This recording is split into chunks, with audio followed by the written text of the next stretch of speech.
একদম শ্রমিক ভট্টাচার্য বিজেপির প্রধান মুখপাত্র এবং রাজ্যসভার সাংসদ, আপনি শুনলেন প্রত্যেকটা পয়েন্ট ধরে ধরে।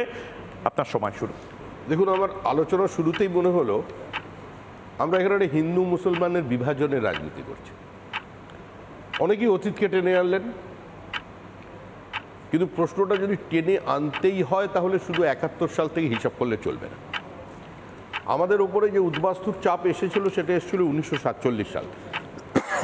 1946 সালের গ্রেট ক্যালকাটা কিলিং, ঠিক সেই সময় বামপন্থীদের ভূমিকা, যারা ভারতবর্ষকে 28টা ছোট ছোট রাষ্ট্রে বিভক্ত করে তবে ব্রিটিশকে স্বাধীনতা হস্তান্তর করবার জন্য লিখিত আকারে প্রস্তাব দিয়েছিলেন, ম্যাপ পর্যন্ত তৈরি করে দিয়েছিলেন। সে সময় এখানে একটা আন্দোলন শুরু হয়েছিল, স্বাধীন বাংলা। স্বাধীন বাংলা আন্দোলনের সূত্রপাত করেন সোহরাওয়ার্দী। বিরোধিতা করেছিলেন প্রথম অবস্থায় জিন্না।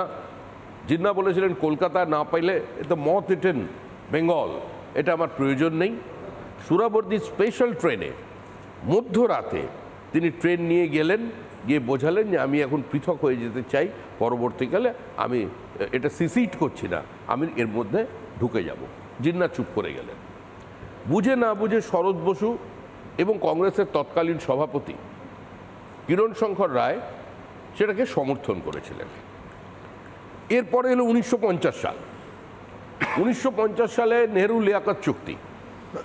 নেহরু লিয়াকত চুক্তির প্রবল বিরোধিতা করলেন on the floor of the parliament চারজন মানুষ: সর্দার বল্লভভাই প্যাটেল, ডক্টর বি আর আম্বেদকর, শ্যামাপ্রসাদ মুখার্জি এবং যোগেশ চৌধুরী। এই ঘটনার পরে শ্যামাপ্রসাদ মুখার্জি এবং যোগেশচন্দ্র চৌধুরী পদত্যাগ করলেন। That was the worst ever example of diplomatic manoeuvre, যে পাকিস্তান যেটা চেয়েছিল সেটা পেল, আমরা যেটা চেয়েছিলাম আমরা সেটা পেলাম না, আমরা বঞ্চিত হয়ে গেলাম। 50 সালে ডক্টর বিধানচন্দ্র রায়কে নেহেরু অত্যন্ত কড়া ভাষায় একটা চিঠি লিখলেন যে তুমি ওখানে হিন্দু শরণার্থীদের আশ্রয় দিচ্ছ বাংলায় এত বেশি করে, যেটা ভারতবর্ষের মূল চিন্তাভাবনার বা ভারতীয় সংবিধানের যে আত্মা সেটার বিরোধী। It is detrimental to the basic fundamental of Indian philosophy. আমার দল এটা এটা এটা পণ্ডিত নেহরুকে নিজের লেখার চিঠি ডক্টর লিখেছেন বিধানচন্দ্র রায়কে, যদিও বিধানচন্দ্র রায় সেটার সেই চিঠির খুব একটা গুরুত্ব দেননি, তিনি তার মতো করে কাজ করে চলে গিয়েছিলেন। এখন আমি বলছি প্রশ্নটা শুধু হিন্দু মুসলমানের নয়, একটা মানসিকতা। যদি নজরুল ইসলামের শ্যামাসঙ্গীত লিখতে অসুবিধা না হতে পারে, যদি সৈয়দ মুস্তাফা আলীর কোনো আরবি ফার্সি শব্দ ব্যবহার না করেও তার মতো একজন প্রতিভাবান মানুষ বাঙালির চেতনে, বাঙালির মননে আজকে তিনি একটা প্রতিষ্ঠা পেতে পারেন, তাহলে আমরা এখানে হঠাৎ ভয় পাচ্ছি কেন? পরিবর্তনটা কেন হচ্ছে? পরিবর্তন হচ্ছে যে কিছু কিছু ভাষা বদলে যাচ্ছে। দেখুন, আমি বসিরহাটের 17 মাসের এমএলএ ছিলাম। আপনি একজন মুসলমান, আমি এখানে দায়িত্ব নিয়ে বলছি, একজন মুসলমান বসিরহাটের বার করতে পারবেন না যিনি আমার সম্পর্কে আমার বিরুদ্ধে কথা বলবেন। আমি হেরে গেছি ওখানে, ঠিক একজন পারবেন না আপনি। আমি এটা আমার challenge on the floor of the house, একজন মুসলমান আমার বিরুদ্ধে কথা বলবে না। কিন্তু আমি আপনাকে বলছি, একটি ঘটনা আমাকে ব্যথিত করলো। আপনি দুর্গাপুজোয় গেছি, আপনারা জানেন, বহু মানুষ ওখান থেকে ওপার থেকে চলে এসেছেন দুর্গাপুজো করেন টাকির পার্শ্ববর্তী একটি জায়গায় দুর্গাপুজো দেখতে গেছি। সেই দুর্গাপুজোটা চলছে 323 বছর এবং তাদের বংশধরদের প্রত্যেকের নাম ঠিকানা আছে। তার বিশেষত্ব কী ছিল যে যখন বরণ করা হবে, বরণের পর যখন মা দুর্গাকে নামানো হবে মঞ্চ থেকে, তখন একজন মুসলিম পরিবার একদম তারই পাশে থাকেন, ধারাবাহিকভাবে ওই মুসলিম পরিবার তার কাঠামোটাকে কাটবেন এবং কাটবার পরেই তবেই মা সেখান থেকে বিসর্জনে যাবেন। কিন্তু আমাকে দিয়ে গিয়ে বললেন যে 3 বছর বন্ধ আছে। কেন? বলে বন্ধ করে দেওয়া হয়েছে, বলে করানো যাবে না। আমি বললাম সেই ভদ্রলোককে পাওয়া যাবে?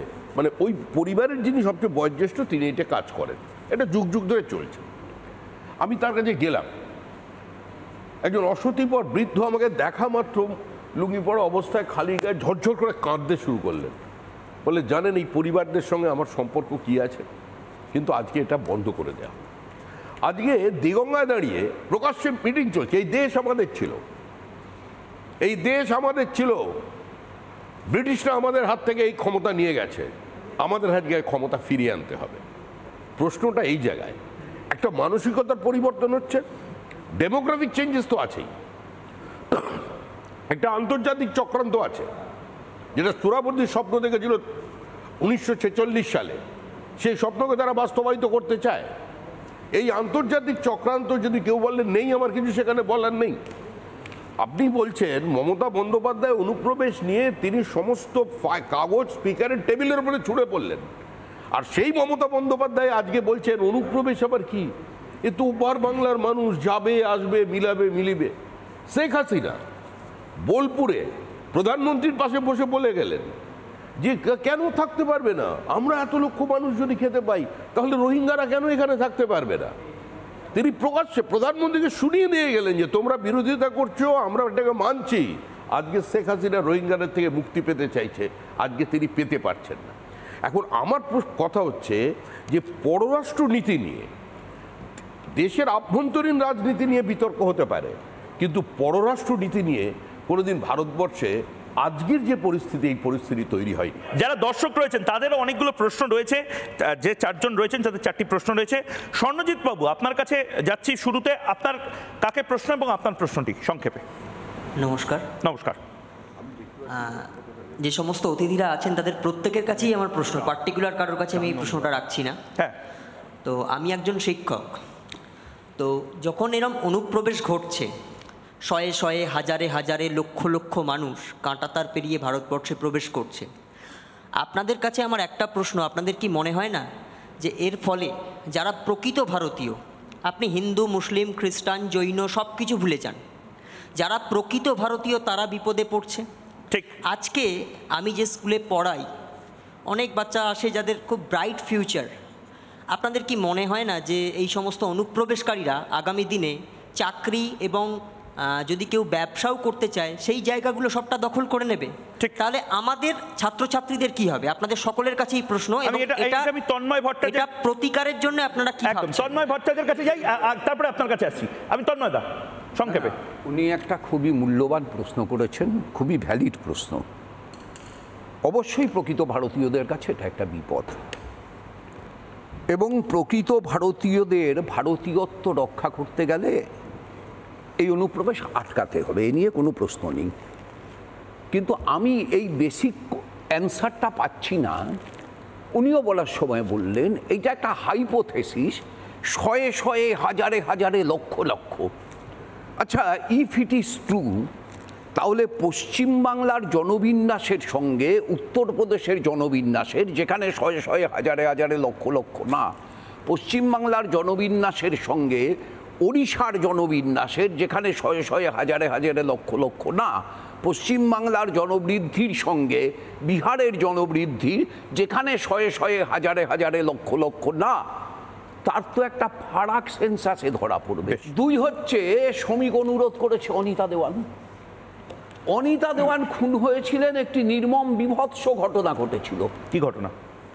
খুনিরা ওই তো সরকারি কাজে গেছিলেন ওখানে, তারপরে সেখানে সেই সরকারি কাজে যারা বাধা দিয়েছিল মেরেছিল। কিন্তু ইন্টারেস্টিং ব্যাপার যেটা, সেটা হচ্ছে মহা মুশকিল, তো বলুন না, অনিতা দেওয়ানের ঘটনায় 48 ঘন্টার ভিতর 14 জন অপরাধীর 14 জন ধরা পড়েছিল। একজন নাবালক বলে, দাঁড়ান কাসেম ভাই, একজন নাবালক বলে তার বিচার জুভেনাইল কোর্টে হয়েছিল, আর বাকি 13 জন যাবজ্জীবন কারাদণ্ডে দণ্ডিত হয়েছিলেন। 48 ঘন্টার ভিতর ধরা পড়েছিল। এই সত্যকে অস্বীকার করে অনিতা দেওয়ান উচ্চারণ করা যায় না।